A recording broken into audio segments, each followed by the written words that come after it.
Pessoal, tudo bem? Meu nome é Clara Bonaparte Pedrosa e vou dar continuação às aulas de revisão de Teoria da Norma do segundo semestre de 2023. E vou começar. a- Essa aula será sobre o professor Tércio Sampaio Ferraz Júnior, professor e advogado, muito importante para o direito brasileiro. E tá, vamos lá. Primeiramente, vou falar sobre a agenda. Vou começar falando sobre o direito, a origem, significados e funções. Na verdade, vou falar mais sobre o significado do direito, porque essa é uma aula de revisão, então não consigo dar enfoque a todos os conteúdos passados. Depois, vou falar sobre a diferença entre a dogmática e a zetética. Depois, vou falar sobre a ciência do direito como teoria da norma, ou seja, da dogmática analítica. No tópico 4, sobre os tipos de normas jurídicas. Tópico 5, teorias zetéticas da validade, tópico bem importante. E tópico 6, fontes do direito. Tópico 7, hierarquia das fontes. Vamos juntos? Direito.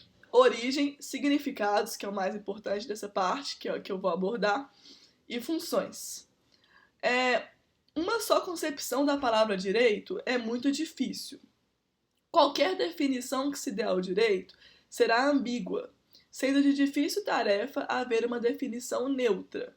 Então, gente, aqui o texto está dizendo que uma concepção da palavra do direito é muito difícil. Por quê? Porque o direito pode ter vários significados. Quando você fala uma frase com o direito incluído, pode ser difícil definir de forma precisa sobre o que você está falando. Depende muito do contexto.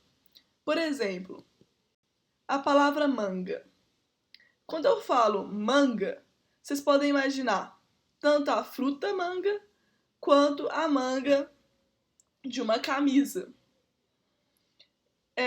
Então, a palavra manga ela pode ter várias concepções dependendo do contexto, assim como a palavra direito. Por exemplo, uma pessoa pode falar: está sendo violado o direito, no sentido de justiça, ou então é de meu direito, no sentido de garantia. Então, a palavra direito, gente, ela pode ter várias concepções dependendo do contexto. É muito difícil ter uma concepção de direito que seja precisa. O direito é tipo um camaleão, ele tem vários significados. Então, depende muito do contexto e daquilo que você quer dizer como emissor da palavra. Para o Tércio, a palavra é algo muito importante. Agora a gente vai falar sobre a diferença entre a dogmática e a zetética.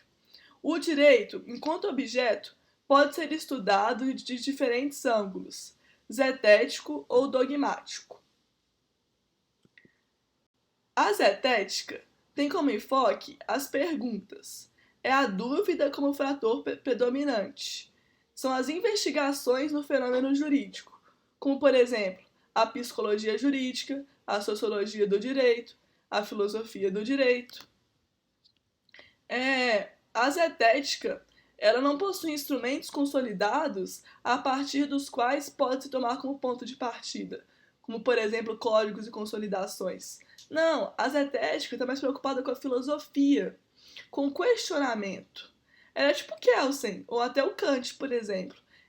A zetética está ali para questionar, para tentar romper com o dogma, romper com uma verdade e encontrar novos caminhos. Por exemplo, o próprio Tércio ele pode ser considerado um filósofo do direito. E ele escreve na perspectiva zetética. Ele escreve na perspectiva de fazer perguntas acerca do direito e não respostas. Vamos lá, vamos falar sobre a dogmática para a gente tentar entender melhor. A dogmática tem como enfoque as respostas, as opiniões como fator predominante. As questões são finitas. A dogmática impõe certeza sobre os fenômenos jurídicos. Diferentemente da filosofia do direito, em que a gente só fica fazendo pergunta, a gente não tem respostas práticas, concretas sobre determinados assuntos, o direito civil, por exemplo, o direito constitucional, o direito empresarial, o direito do trabalho, o direito penal, são disciplinas que possuem um posicionamento, uma base a ser seguida, como, por exemplo, códigos. Então, a dogmática está mais focada em ter ali um pensamento mais positivado, um pensamento mais concreto acerca do direito. Tanto é que a gente não sai muitas perguntas filosóficas da aula do direito civil. As aulas de direito civil são mais vistas como dogmas, como verdades. Ciência do direito como teoria da norma, dogmática analítica. Conceito de norma, uma abordagem preliminar. Como isolar a norma jurídica das intenções subjetivas que a acompanham? A norma em sua frieza formal apenas prescreve. A função da ciência jurídica é descobrir o significado objetivo que a norma confere ao comportamento. Aqui, gente, está muito relacionado ao sentido subjetivo e ao sentido objetivo de Kelsen, porque a norma tem lá seu sentido objetivo.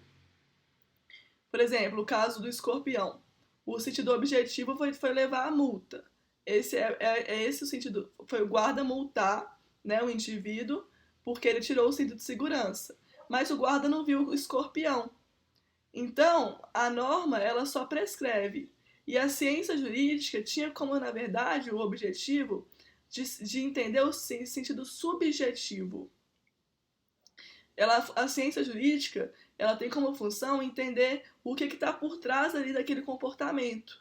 Então, no caso, é descobrir que tinha um escorpião ali no carro. Por isso que o indivíduo tirou o cinto.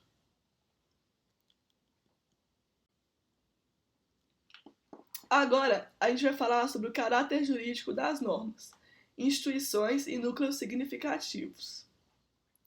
Normas são consideradas jurídicas a partir do grau de institucionalização da relação entre o emissor e o receptor da mensagem normativa.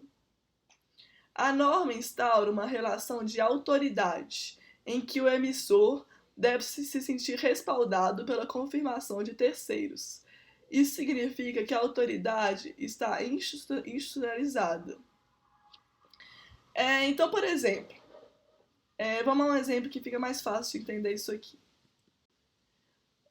O professor diz na sala de aula: é proibido fumar. Por favor, não fume na minha sala. O professor diz no contexto da sala de aula. A norma vai ser institucionalizada a partir do momento em que há um reconhecimento dos alunos da sala em relação ao comando do professor. E isso faz com que a norma seja institucionalizada pelos alunos. A norma ela só é institucionalizada quando há um reconhecimento por parte dos alunos. Então, quando o professor diz que é proibido fumar e ninguém fuma, isso significa que a norma está reconhecida, institucionalizada.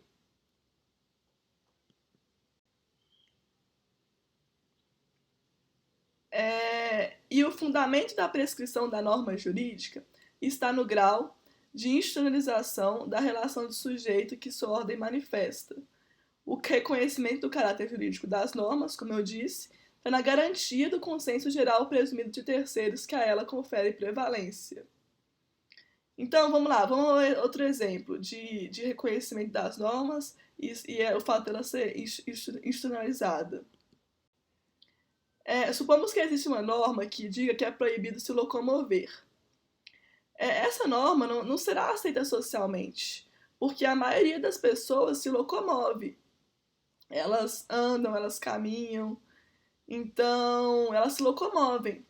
Então essa norma não vai ser aceita socialmente e, portanto, ela não vai ser institucionalizada, não vai ser reconhecida.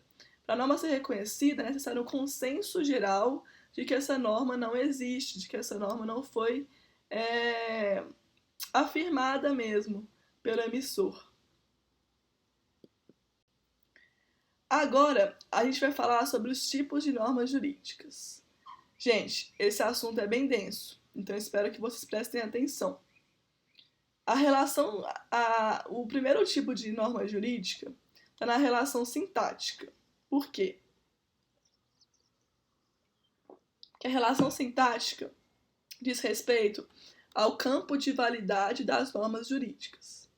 Aí ela pode ser de relevância, sendo normas primárias ou normas secundárias, de subordinação, podendo ser uma norma origem, uma norma derivada ou uma norma fundamental, e de estrutura, podendo ser normas autônomas e normas dependentes.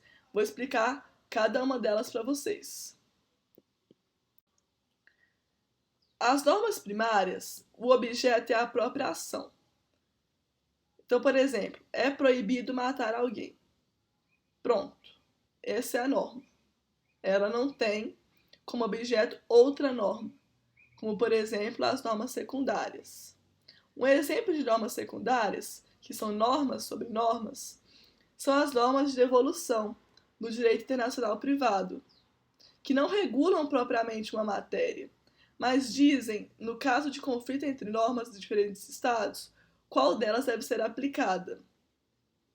Tá vendo, gente? Essa norma de direito internacional privado, ela diz que, no caso de conflito de normas entre diferentes estados, qual norma vai ser aplicada. O objeto é outra norma, são normas sobre normas. Ela está ali precisando de outra norma para poder ser regulamentada. Relação sintática. Gente, relação sintática de subordinação tem muita relação com Kelsen. Vocês lembram que eu pedi para vocês imaginarem aquela pirâmide das normas, da hierarquia de normas? Então, era isso que eu queria dizer para vocês. A relação de subordinação, ela começa ali com a norma fundamental, que para o Kelsen valida todo o resto do ordenamento jurídico. Depois vai para a norma origem, que é a primeira de uma série, ou seja, a Constituição, que estabelece os poderes de um órgão para editar outras normas, no caso é a Constituição, e as normas derivadas, que são as demais normas da série, que são editadas conforme a norma origem. Então, o critério de subordinação está muito relacionado à hierarquia das normas, em que deve se lembrar que primeiro vem a norma fundamental, depois a norma origem, e aí sim as normas derivadas, que são compostas pelas leis, atos normativos, sentenças, atos de execução, etc.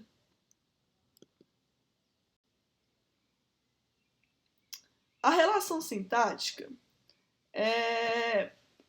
de estrutura possui normas autônomas, que tem por si um sentido completo, como, por exemplo, uma norma que revoga outra norma, bem parecida com a regra primária, certo? Só que essa tem relação com a estrutura da norma, porque as normas autônomas aqui estão relacionadas com a revogação de outra norma. Ela é totalmente autônoma, mas ela não diz respeito a um ato de conduta, por exemplo, como são as normas primárias. A uma ação. Porque as normas primárias têm relação por serem uma norma que possui uma ação por si mesma. Agora, as normas autônomas, elas têm por si um sentido completo. É uma norma que revoga outra norma, por exemplo.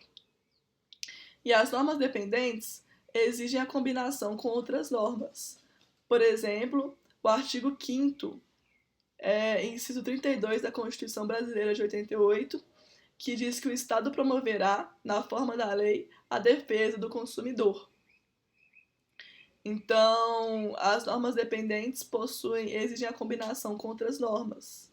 Aqui, por exemplo, a Constituição está falando que o Código de Defesa do Consumidor depende de regulamentação por outra lei. Ela precisa de o Código de Defesa do Consumidor precisa de outra norma para se instituir.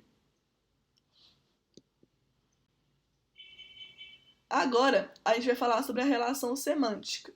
A relação semântica diz respeito à hermenêutica jurídica, à interpretação das normas.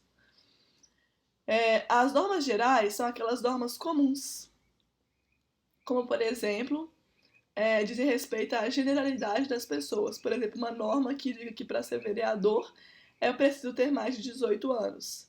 Essa é uma norma geral, uma norma comum, que está dizendo ali em relação à generalidade das pessoas. Quanto que as normas particulares, elas dizem respeito à individualização do destinatário. Então, por exemplo, uma sentença. Uma sentença está ali, pá, como mostra a imagem, é, sentenciando alguém. Então, condenando alguém, por exemplo. Isso diz respeito, condenando alguém a pagar uma indenização, por exemplo. É uma norma individual, é uma norma individual, uma norma particular. Por quê? Porque ela aduz que uma pessoa, um indivíduo, vai pagar uma indenização. Mas as normas individuais, apesar de serem, do nome de dizer que ela é individual, ela pode também se relacionar à generalidade das pessoas, a outras pessoas. Então, por exemplo, uma norma contratual que disciplina o acordo de vontade de duas partes, ela é uma norma que não diz respeito a uma individualidade de pessoas, mas sim ao destinatário que é individual, que é individualizado. Não individual, individualizado. Porque essa norma está disciplinando o acordo de vontade de duas partes, essa norma contratual, e tá individualizando ali duas pessoas. Então, as normas individuais não se referem a apenas uma pessoa, mas sim o destinatário que deve estar individualizado. Relação semântica. A relação semântica diz respeito à hipótese da situação de fato sobre a qual a consequência incide. Então, por exemplo, as normas gerais abstratas e as normas excepcionais. Nessa norma está contida uma norma que abre uma exceção. Exemplo, a prisão civil para a obrigação de alimentar, a pensão alimentícia. A Constituição Federal, em seu artigo 5º, inciso 52, prevê a possibilidade de prisão civil pelo inadimplemento voluntário e inexcusável da prisão alimentícia. Então aqui há uma exceção, né? Porque se você não paga a pensão, você é preso. Abre uma exceção. Entenderam? E as normas especiais, elas disciplinam o tipo genérico de forma diferente, adaptada às circunstâncias e suas exigências. Então, as normas especiais, elas, por exemplo, elas dizem respeito ao direito empresarial, que disciplinam as obrigações de forma genérica do direito civil. Então, há o direito empresarial, que possui, que está relacionado a algumas normas de direito civil. Essas são as normas especiais, que disciplinam o tipo genérico de forma diferente, mas adaptada às suas circunstâncias. Relação semântica. Gente, vamos lá. Isso tem que prestar atenção. Relação semântica. O último tópico da relação semântica, né? O penúltimo tópico da relação semântica, que diz respeito ao espaço. É o limite espacial de incidência da norma, quando a Constituição distingue entre competências entre os entes federativos, por exemplo. A Constituição, a relação semântica de espaço, ela está relacionada às competências ali do artigo 22, 21, 22, 23 da Constituição Federal, que regulam competências, sejam da União, sejam dos estados, sejam dos municípios. Então, a relação semântica de espaço está preocupada ali com a repartição de competências entre os entes federativos. Agora, a relação semântica de tempo. Elas podem ser as normas de validade permanente, que são as normas que, depois da publicação, depois do período de vacatio legis, se tornam vigentes, elas ficam permanentes ali por todo o resto do ordenamento jurídico. Enquanto que as normas de validade provisória ou temporária, elas dizem respeito por exemplo, a Copa do Mundo. Na Copa do Mundo tinha muitas normas de validade provisória ou temporária, sejam relacionadas a esporte, administrativas, entre outras. Então, são normas que têm prazo estabelecido previamente. E, por último, a relação de tempo, que são as normas de incidência imediata, como, por exemplo, o Código de Processo Civil, que depois que entrou em vigência, teve seus efeitos ali que decorreram de forma imediata, apesar de que houve ali a vacatio legis para os advogados, juízes, enfim, operadores do direito se organizarem, e as normas de incidência imediata, que requerem o preenchimento de certos requisitos, como, por exemplo, os benefícios previdenciários. Para você gozar de benefícios previdenciários, você precisa ser um idoso, por exemplo.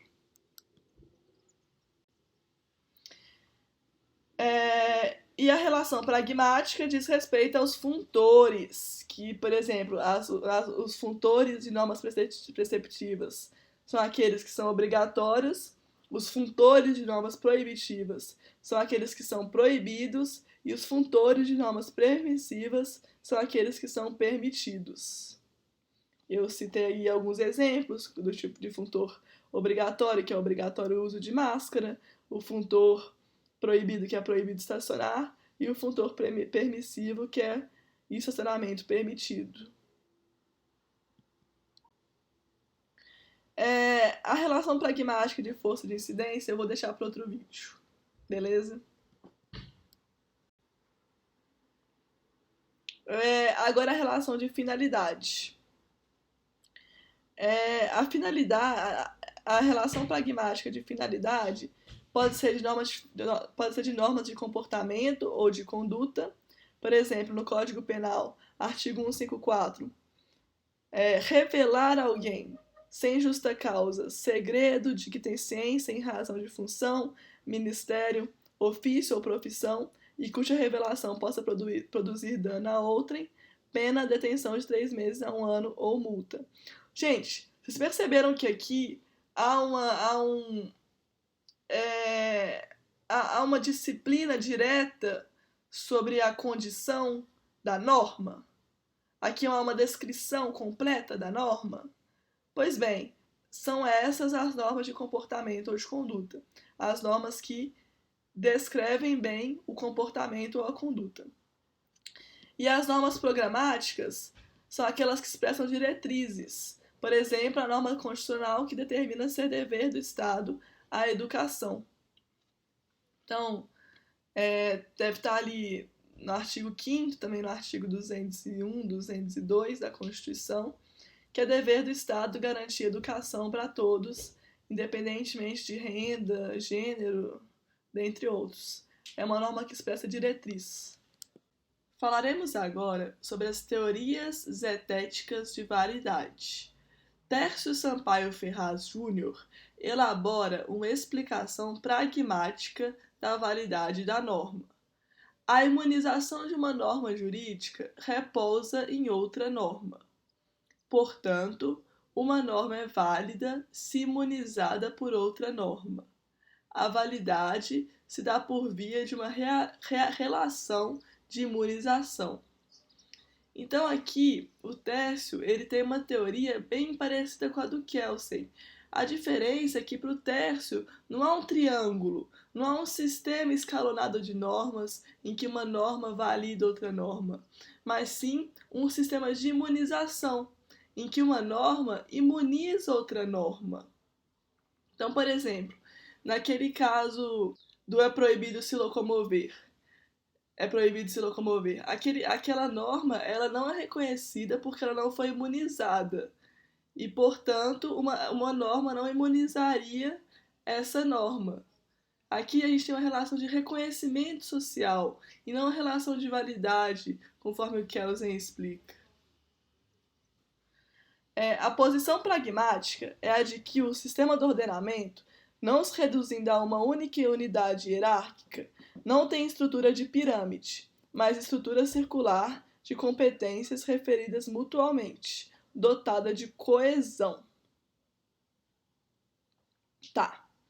Então aqui, apesar do Tércio falar que uma norma é imunizada por outra norma, o ordenamento jurídico não tem o esquema de pirâmide. Ele tem o esquema de um círculo. Por exemplo, o STF é subordinado ao poder constituinte originário, pois suas normas de competência são elaboradas por este. No entanto, como o STF determina o sentido de validade das normas que lhe dão competência, o poder constituinte originário também depende do STF. Então, gente, vamos lá. Quem determina a competência do STF? Poder Legislativo. Mas quem declara a inconstitucionalidade das leis do Poder Legislativo? O STF. Vocês perceberam que um depende do outro? O STF tem competência dada pelo Legislativo. Quem determina as competências do Legislativo são o STF. Por quê? Porque o STF declara a inconstitucionalidade de determinadas normas. Tem aqui uma relação circular. Por isso que a teoria do terço, ela não é um triângulo, não é uma pirâmide. Ela é um círculo. Porque o ordenamento ele é circular.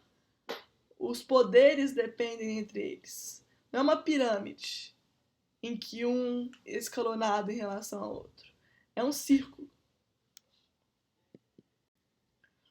O problema que resta explicar é quando e como interrompemos a série. Normas origem são normas efetivas, dotadas de império e primeiras de uma série. Como não guardam nenhuma relação com qualquer antecedente, não são válidas, apenas imperativas, isto é, têm força impositiva. Então, aqui o texto está falando que ele não tem uma relação de validade, mas sim de imposição. As normas origem, elas são as primeiras porque elas são dotadas de imposição, elas possuem ali um reconhecimento social, uma institucionalização. Mas elas não geram validade para as outras normas, diferentemente do Kelsen. Elas só autorizam outras normas. Agora a gente vai falar sobre as fontes do direito. Vamos lá. A teoria das fontes proporciona uma série de regras estruturais do sistema do ordenamento que dizem respeito à entrada de uma norma no conjunto, portanto, a seu reconhecimento como jurídica. Então, a teoria das fontes do direito diz respeito ao reconhecimento das normas como jurídicas, porque a fonte do direito diz respeito à produção normativa. A dogmática analítica utiliza-se da expressão metafórica fonte para descrever os modos de formação das normas jurídicas, ou seja, sua entrada no sistema do ordenamento. Foi o que eu falei, né? A fonte do direito diz respeito à entrada do ordenamento de outras normas. Aí as fontes podem ser as fontes estatais, que seriam o poder executivo, legislativo e judiciário. Sim, o judiciário produz fonte do direito por meio das sentenças, o executivo também por meio de medidas provisórias e o legislativo por meio da legislação, como vocês provavelmente devem saber. Segunda fonte é o costume e a jurisprudência. Jurisprudência é uma grande fonte do direito. Tanto é que a gente, apesar de ter o sistema do civil law, que é pautado no direito legislativo, na produção legislativa, e não na produção de jurisprudência como fonte do direito, a gente também usa muito a jurisprudência como fonte do direito. Tanto é que, na maioria nas peças jurídicas, que muitos de vocês não fizeram ainda, mas devem fazer, provavelmente, se Deus quiser. Vão notar que a gente usa muito jurisprudência para fundamentar, para argumentar. Por fim, a doutrina e os sentimentos de justiça e equidade. A doutrina, né, como a academia não eu digo academia de ficar no shape, mas sim academia de academia jurídica, produz doutrinas e muitas dessas doutrinas servem como fonte do direito. E os sentimentos de justiça e equidade também, porque as manifestações, né, elas auxiliam ali na tomada de decisões pelo poder público. Agora a gente vai falar sobre a hierarquia das fontes. Primeiramente, a Constituição Federal, depois as emendas constitucionais, posteriormente os tratados e convenções sobre direitos humanos, as leis complementares, as leis ordinárias, as leis delegadas, as medidas provisórias, os decretos legislativos, as resoluções e as normas infralegais. É a pirâmide de Kelsen, sem a norma fundamental, porque o terço não tem norma fundamental. Para ele, o sistema do ordenamento é um círculo, mas a validade pode dizer que o terço entende pela a imagem seguinte, de cima para baixo. Gente, foi um prazer estar aqui com vocês, de verdade. Boa sorte aí na prova ou em eventuais testes que vocês forem fazer com o auxílio desse vídeo. Eu estou à disposição para tirar dúvidas, para comentários também. Qualquer coisa, me manda um e-mail, vai estar aí na descrição. E para mais dicas para a prova, acessem meu canal. Muito obrigada!